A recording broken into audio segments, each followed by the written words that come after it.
What's going on, everybody? I'm John J. II, and this is Gin Promotions. Thanks again for joining us today on a Sunday. Really happy to have you guys with us. Obviously, Phil Mickelson is your 2021 PGA Championship winner. We'll get into that in a little bit.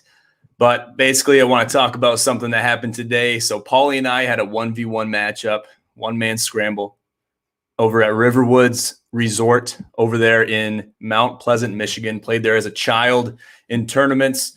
The course that I played actually isn't there anymore, but they have multiple courses on the premises, on their campus, if you will. And it's a beautiful track. Wasn't really getting along with the greens today. And basically I'm just going to put it out there. Paulie got me by 5 strokes. Yes, you heard it. You heard it correctly. 5 strokes. Not going to give the scores away right now. We don't have to get into that. I'm sure the scorecards will be released at some point, but we don't really want to talk about that right now. I'm still kind of getting over it. Tough loss for me. Obviously, anytime me and Paulie go at it, it's very competitive, very high octane, very high tenacity, high energy the whole time. We actually got rained on for a little bit of the back nine. And shouts out to Bree for being out there, being a trooper, and filming some of it and kind of getting some out there. So there might be a video coming soon on that, on some of the footage. But basically a really tough day. I'll kind of go over my round a little bit before I get into Phil's round. We'll talk about that briefly. Driver was okay. Driver was working. As everybody knows, if you watch the Corona Cups, you know that the driver is one of my weakest links. That tends to be a big issue in my game. Got it around. My issue is I'm bringing the hips through before I'm bringing in the hands and the arms. So you got to bring the hands and the arms through, let the legs follow after that. Little bit of a learning experience, a little bit of a clinic that I have to put on for myself. And it's a mind game because I have to trick myself into going against my muscle memory, which goes all the way back to my baseball playing days for the Flushing Raiders travel baseball team, playing for Rich Willett, Aaron Walker's dad, and others. So I have that tendency to come across my body instead of going down and through and have that sweeping motion that I need to have. So that was a little bit of an issue, but listen, we got it figured out and we just got to dial it in and have it polished up. So Mama Bink with a comment, did I let him win? Absolutely not. Absolutely not. Paulie won fair and square. He got the job done. I let my emotions get the best of me for a little bit of the round. I'm not going to lie to anybody, hold anyone up.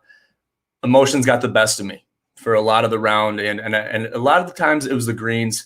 I wasn't getting along with the greens. We weren't having a really good kind of back and forth the entire day, and it was frustrating. It was getting to me. The heat was getting to me, and then we had a swing of climate change. Where it was super hot, the wind came in, brought in the rain, and then it was freezing cold. It was like a 180-degree change in the weather and the playing conditions.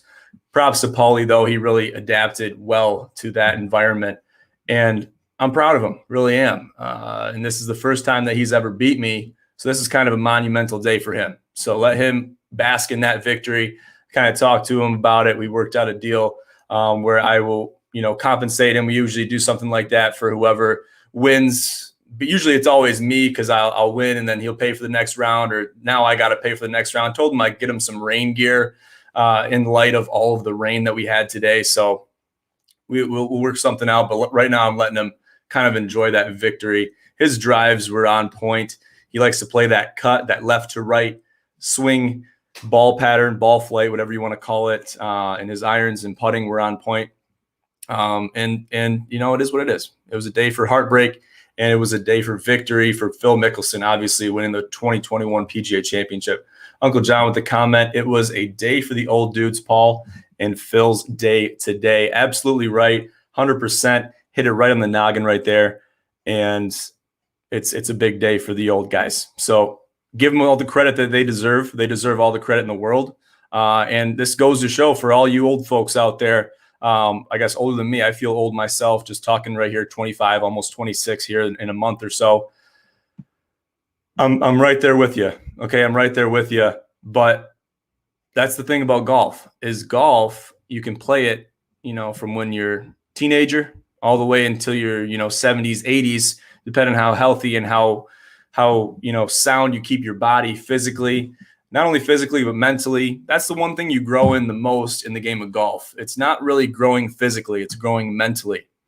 So if you can grow mentally and physically and succeed into your older years, you'll be in great shape to place well in tournaments and, match plays, whatever you find yourself in golf wise. Just get out there and start swinging, keep your body physically and mentally sound. Just stay healthy and do what you got to do. Jethro with the comment, luck goes a long way. Yeah, Jethro, luck does go a long way, but I think today that doesn't really apply. That doesn't really apply because skill always trumps luck. Yes, it's sometimes better to be lucky than good. Almost always is better to be lucky than good for most occasions. But skill and the skill gap comes into play 9 times out of 10. So that's all I'm going to say about that. There will be other matches like this coming up in the future. And listen, it's going to happen. Aunt Teresa, thank you for the comment. Your brother rocks. So Aunt Teresa, her brother is my dad. So that is 100% accurate. Your brother does rock. My dad does rock. Yeah, we had a little bit of back and forth. And, chirping goes a long way too. And then sometimes it's really hard to get in my head if you're trying to chirp me on the golf course. It's not really going to work. As everyone saw, the Beeperman tried to get in my head in the first Corona Cup. Didn't work. I actually gave him a little bit more back and forth than he might have expected me to. And it worked against him. So it is what it is. You can chirp me all you want, but usually I'm going to keep my head sound. I'll tell you one thing that got in my head today. It was the heat. I was sweating. I had sweat in my eyes. I couldn't see. I was walking through cobwebs when I was digging my balls out of the rough and out of the woods. That really got to me. And then I had a horse fly that was flying around my head. And it just wasn't working for me. So I wasn't happy about that. That really bugged me. And I let the outside factors, not the immediate outside factors, such as my opponent, get in my head, not mentally, but outside factors that the course provided, those got in my head, and those really got the best of me today. So listen, it is what it is. I don't have to dwell in it. I was a little bit butthurt. I'm not used to losing in golf. I'll be honest with you. I'm not used to losing in golf at all. I'm not used to losing, period. But I've noticed something, and I have to commend my previous competitors in this regard. And that is, when you lose, you have to lose with grace. You can't really appear to be butthurt, even if you are. It's okay to have that little bit of burn and let that show a little bit, because that shows your passion, that shows your competitive edge, that shows that you really cared about winning that game. You didn't just kind of, let it go with the wind. You really gave it your all, or at least you hopefully can say you gave it your all, and you can walk away from that experience happy with the opportunity to compete.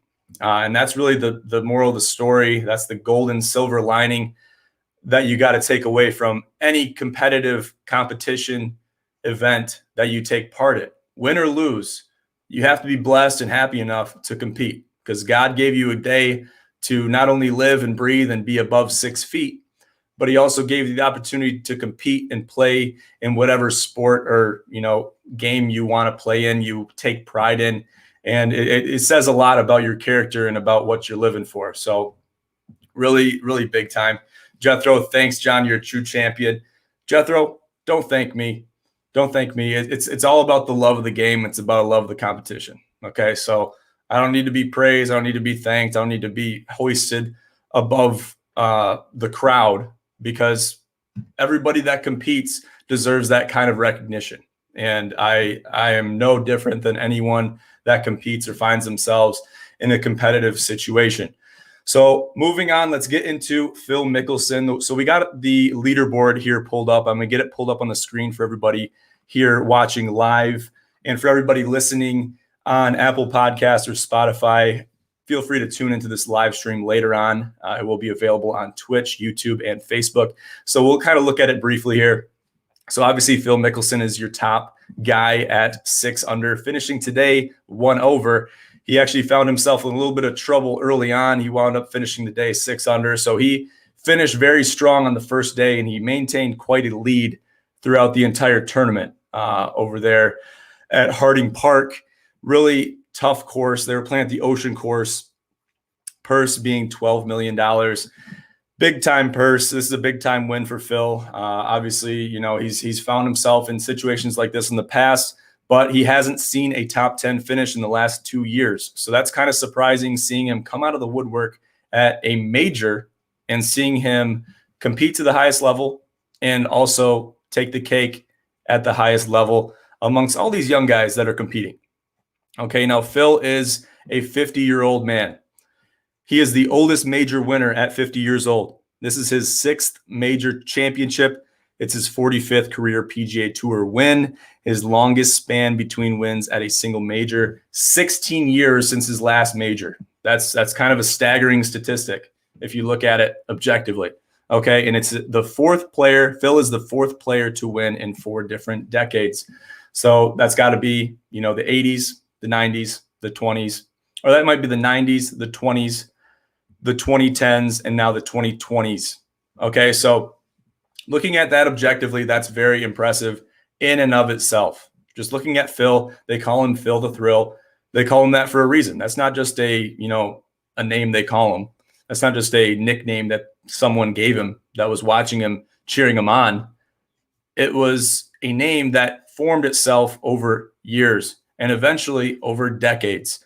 So this gentleman has been shown in very high and very bright lights over the past few years. Saying that lightly, let's look at the leaderboard a little bit closer. So Louis Oosthuizen finishing 4 under, 1 over as well, similar to Phil today. Koepka finished 2 over, -4 total, tied with Louis. And then we have some other names down here. We see Shane Lowry down here at 2 under, finishing 3 under today. So if we look down here a little bit, look at Abraham Answer. Okay, look at Abraham Answer finishing 7 under in round 4 and only finishing 1 under total. So Harding Park, this ocean course, depends how the wind will swing, but this course will beat you up. This course will eat you alive, and it depends how you calculate your shots, how you bite off whatever you bite off. You bite off too much, it's going to eat you up. If you kind of take your own medicine and be like, okay, that was a good shot, but I gotta retract a little bit. I gotta calculate for my next shot. Then you're doing a good job. You got to take your own medicine. Something else, I don't want to connect it too much to my round today, but let's just talk about the one-man scramble format real quick. So I always talk about the 2-man scramble, how anyone can win, how anyone has the ability to succeed. You still have to execute the shots, but you have the ability to succeed if you allow yourself to have that ability. 100% true also for the one-man scramble. So the one-man scramble, how it works, you get 2 shots from every shot. So let's just go off the drive, off the tee box. You have your drive, right? Say you hit it, it's okay. It's a little bit right, maybe in the rough. You think you can hit it better. You can take that second shot. You can hit another drive.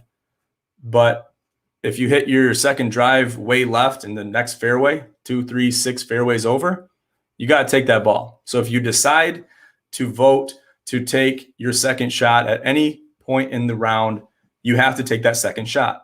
So you have the opportunity to play that first shot if you don't play your second shot.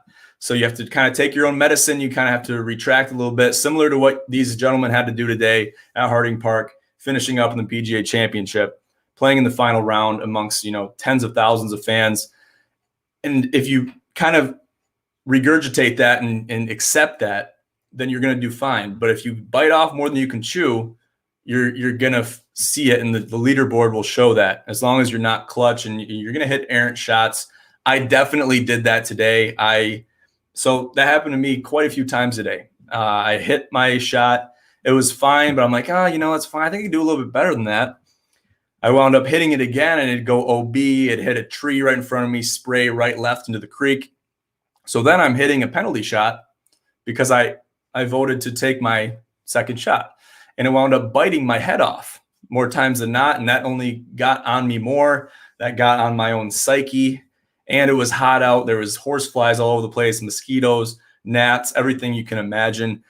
A lot of water at this course. So there's a lot of, larvae and things of that nature getting in my head and getting on my body. That's already, sweaty and everything like that. It's disgusting. Okay. It's disgusting to think of it, both mentally and physically, because there's so many components that go into it. Golf is such a perfectionist sport. Everything has to go correctly. Everything has to go 100% correct, or the shot will not be what you want, basically. So I was putting on my own clinic. I was really testing myself. I was being tested to the umpteenth degree by this course, and it was tough. So I'm not really happy with my performance, but I will bounce back. I will take notes. I will reset mentally, physically, and emotionally, and I will do what I have to do. Sam Bink with the comment, Sammy, lucky I wasn't there, Bink. He says, now listen, Sammy. Okay, now I don't want to rewrite history, but let's not go back to last weekend in the Corona Cup. Okay, we can go back, watch videotape. We can go back and watch press conferences. We can do anything we want. We can rewrite history all day long. I'm focused on looking into the future. So if you're talking about a future tournament, then yeah, let's do it. Let's plan it out. I think we need to plan something out. You, me, and Paulie. Maybe get that filmed. Maybe get some footage of that. Do a one-man scramble format, see who really brings their A game. I think anybody in those three members I just mentioned, the three Binks, the three pillars of the Binkowski family, obviously Mama Bink's on top. She runs the whole family. She's in charge. She's basically the king. But if we have the three men, the three golfers of the Binkowski family, the Binkowski trilogy, then we will see who is the best man. I think anybody in that grouping has potential to win. Obviously, today is a perfect showing of that. Sam was a close contender in both Corona Cups. Obviously, that takes two men to win that tournament. Obviously, two-man scramble is a vastly different, but not completely different. It's a similar format to a one-man scramble, but not identical.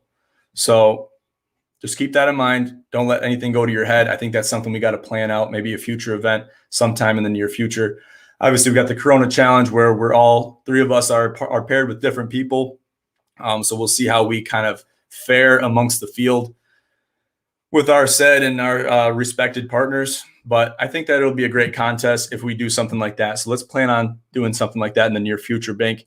And maybe you can help me out with planning that. But yeah, basically course management. Let's just put on a clinic for a sec. So I see we got viewers in here. I see we got listeners. Everybody listening now live, you're getting a special treat. Everybody listening later, you're also getting a special treat. You're not getting it as live and as current as everybody listening live and watching live. But listen, it's not that much different. Let's not dwell on that. So course management, so important because you have to manage the course. You have to look at the course, see how the layout is, see if the greens are making you happy, if they're pissing you off. Today they were pissing me off. I was seeing patches of green where they were a little bit, and the grass on the green should be this high. And I'm making a motion with my fingers for all my listeners that don't see my fingers. Honestly, a centimeter away from each other. That's how the greens should be. If the greens are not cut that day, that means they're not completely even. That means they have to be rolled. And if they're not rolled, then they're going to be uneven. That's just how it is. That's just the reality of it. So it's hard to kind of see it just by looking at it. Okay, the green is, a centimeter and a half, 2 centimeters. I used to work grounds crew back in the day at multiple golf courses. This is broken down to a science. It has to be identical, has to be consistent amongst the entire green. I don't care if it rained that day or not.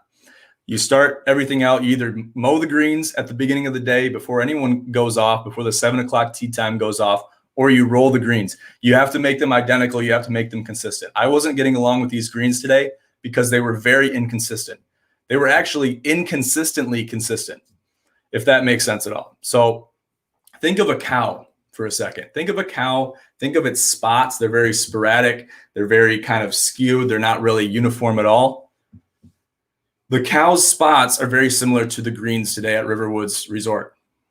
Very similar, if not identical, because they were sporadically, 2.5 to almost just an ungodly number, 3 centimeters long.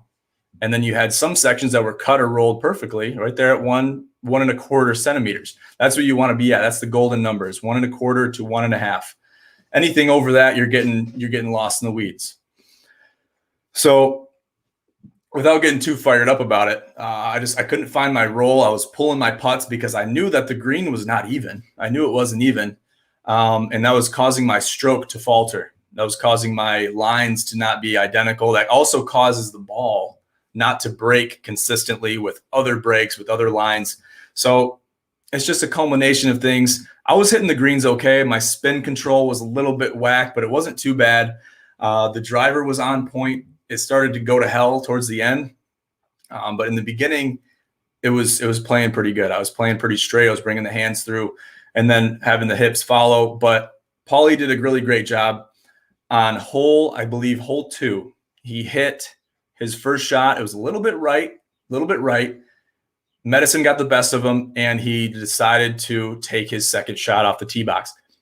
Hit that ball, and it went probably 5 feet in front of the tee box that we were hitting from. He managed to make bogey from that position in a decently long par 4. Mind you, conditions are still kind of, it was getting hotter in the day, but it was still early enough where it wasn't too hot.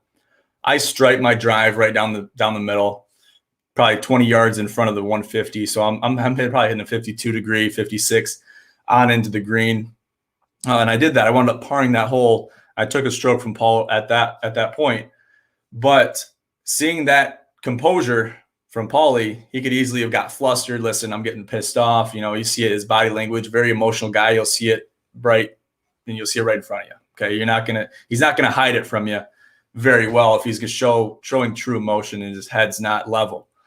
He showed that level-headedness all day today. And it showed not only emotionally, not only, just how his body language was carrying himself, but it showed in his gameplay and what it takes to really execute good shots.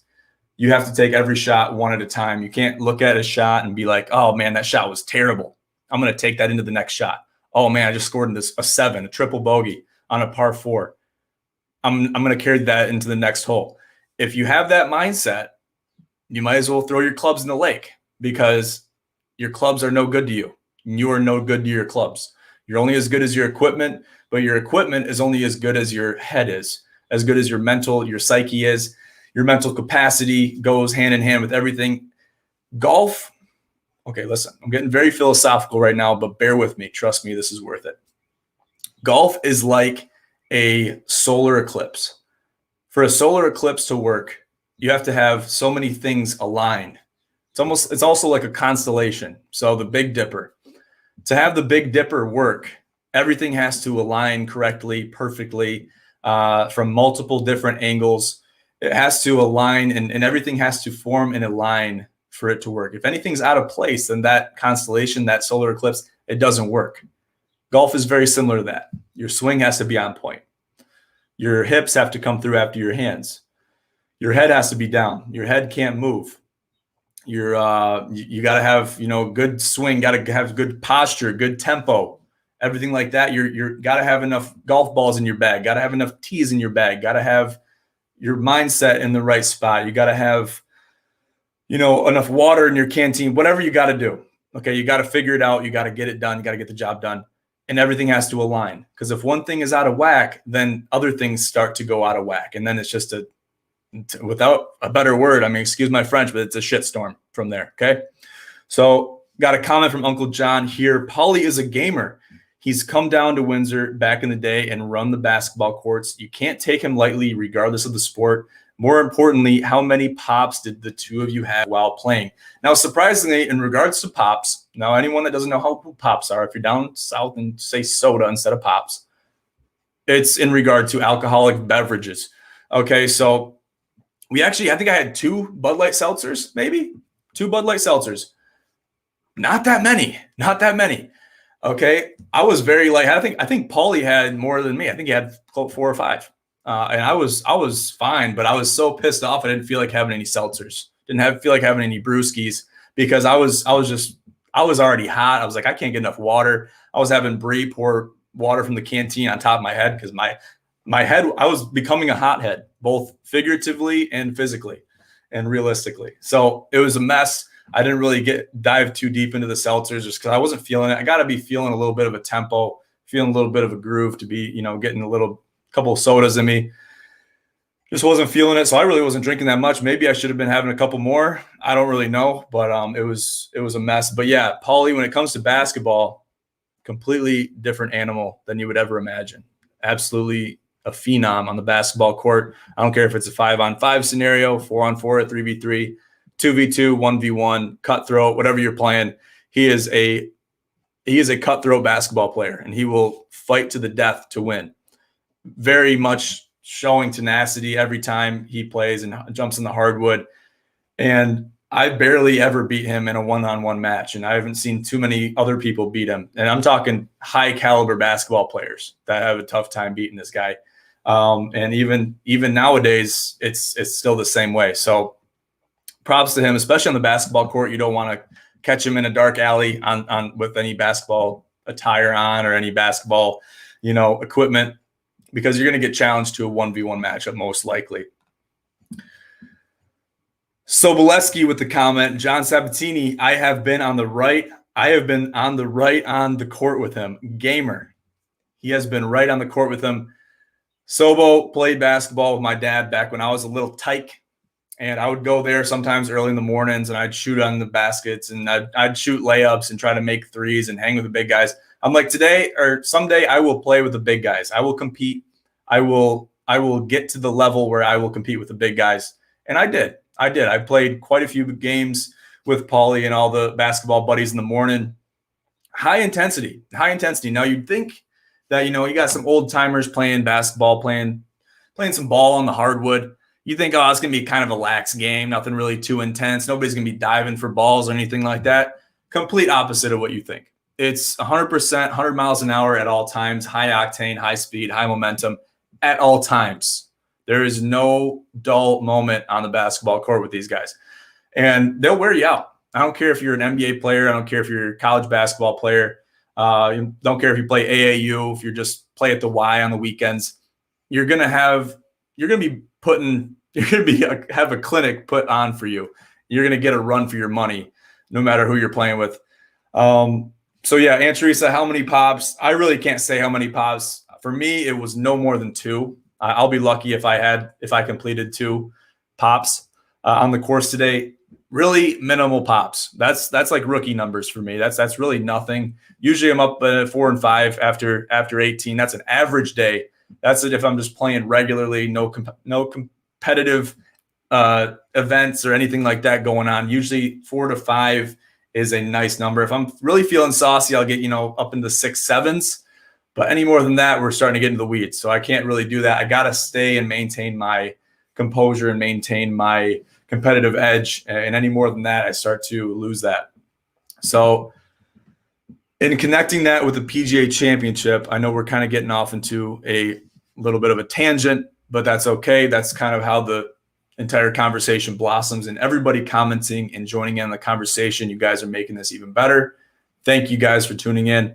Not quite done yet. We'll kind of wrap this up with how I'm going to bring this all full circle with the PGA Championship and Phil Mickelson.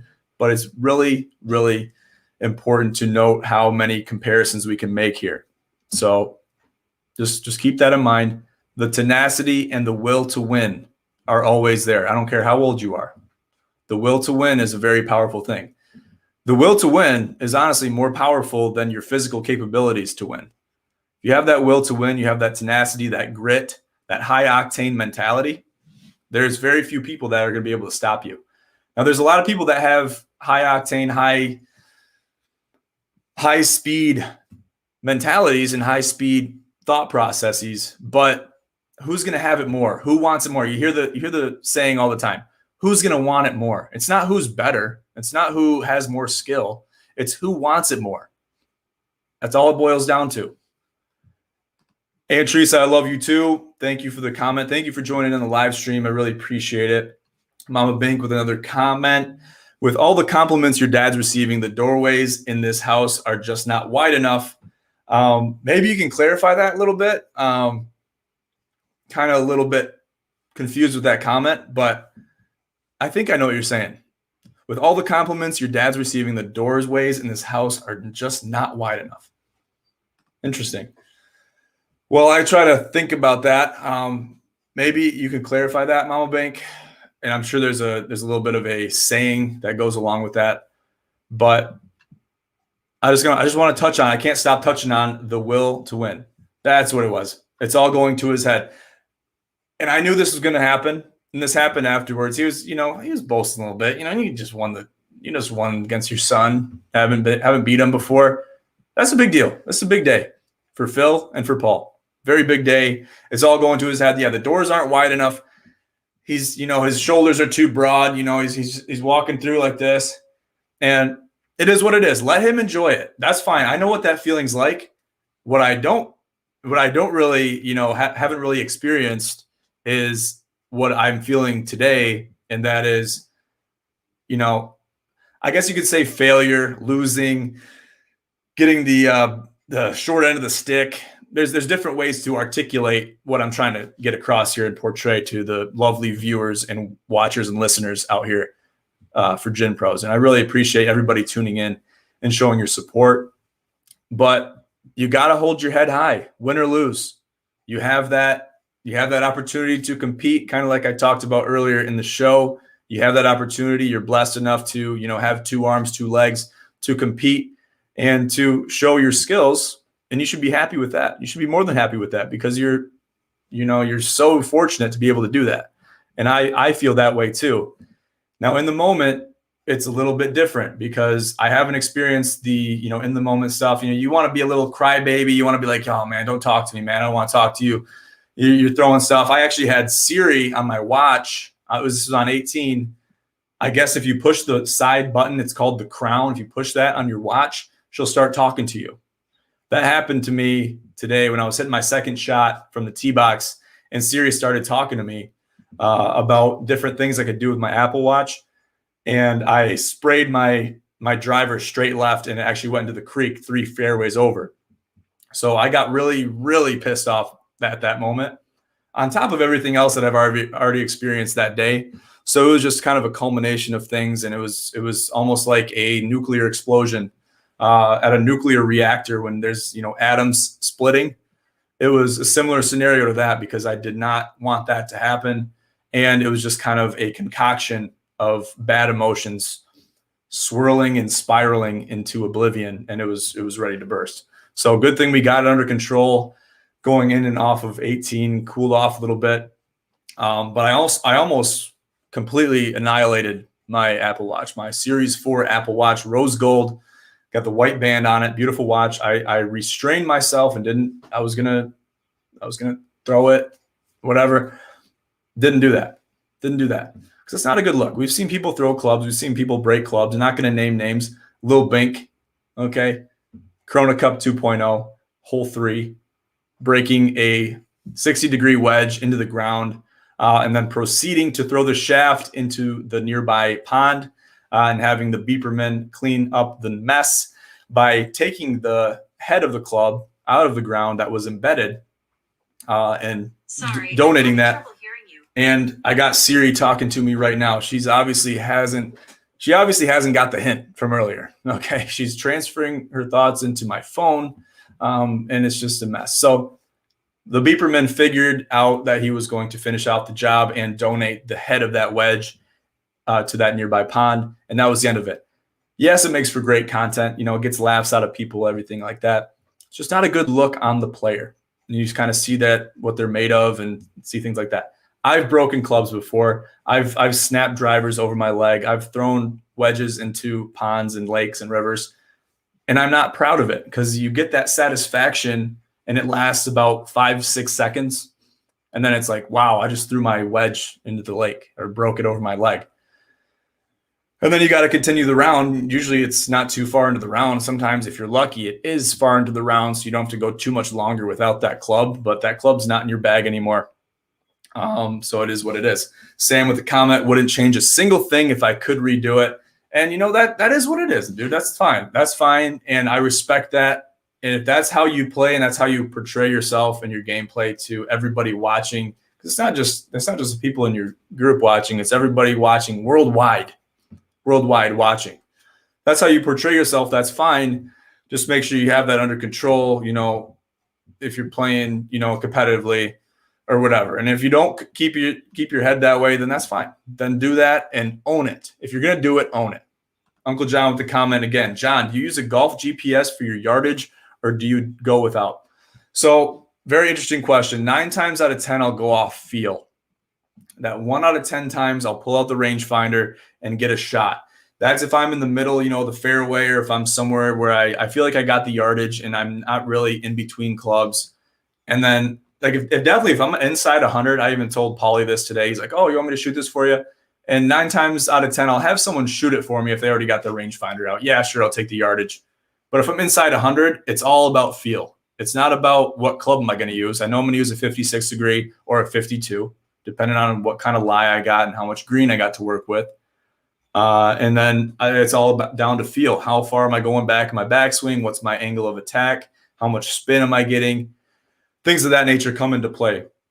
But yeah, inside 100, it's all feel. But anywhere from 100 to 200, usually I'll get a laser shot at the green. If it's an open shot, I'll get a laser shot at it. But anything 200, 230 plus, I know what I'm hitting, and I don't need a yardage.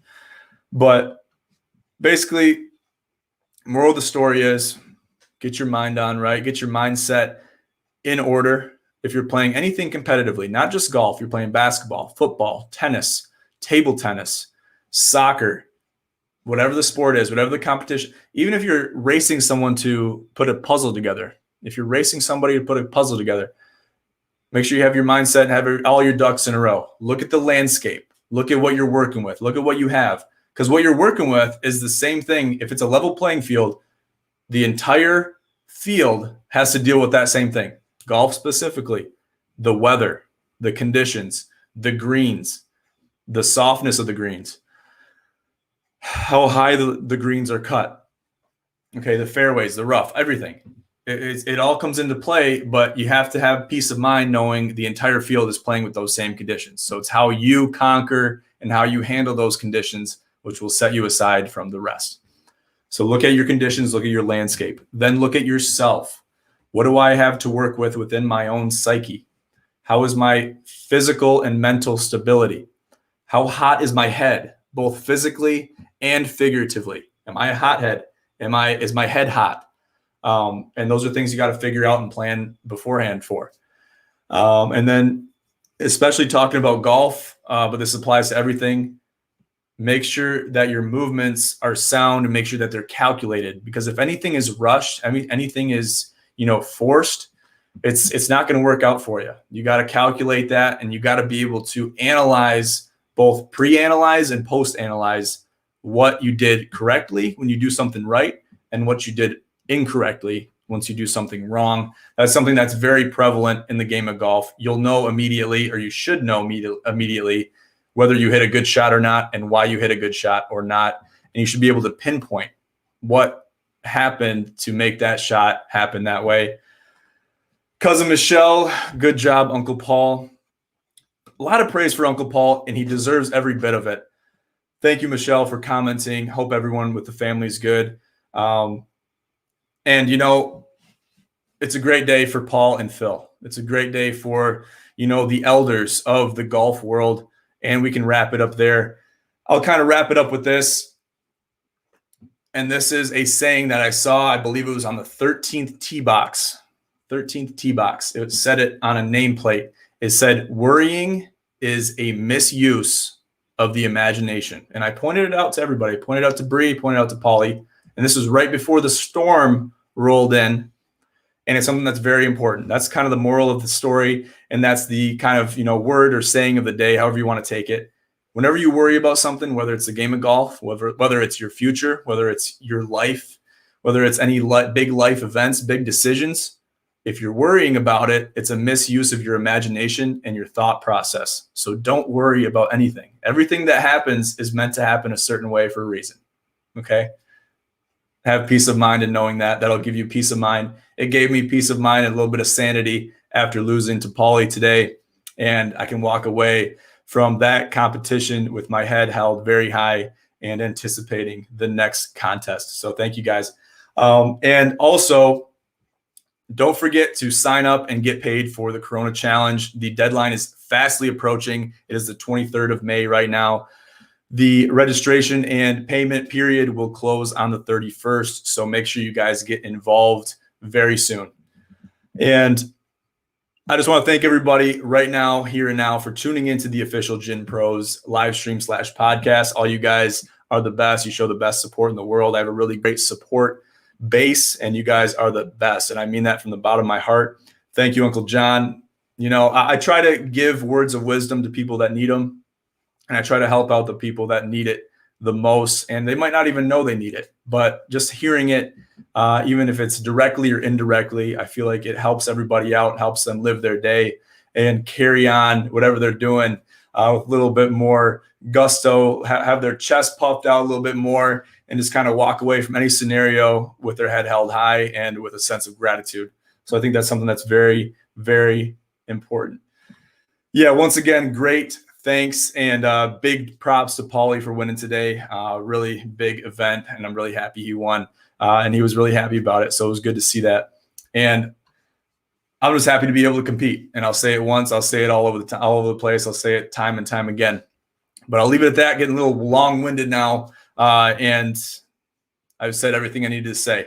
So once again, thank you guys for tuning in to the official GINPROS podcast /live stream. I'm your host, as always, John J. II. Have a great night.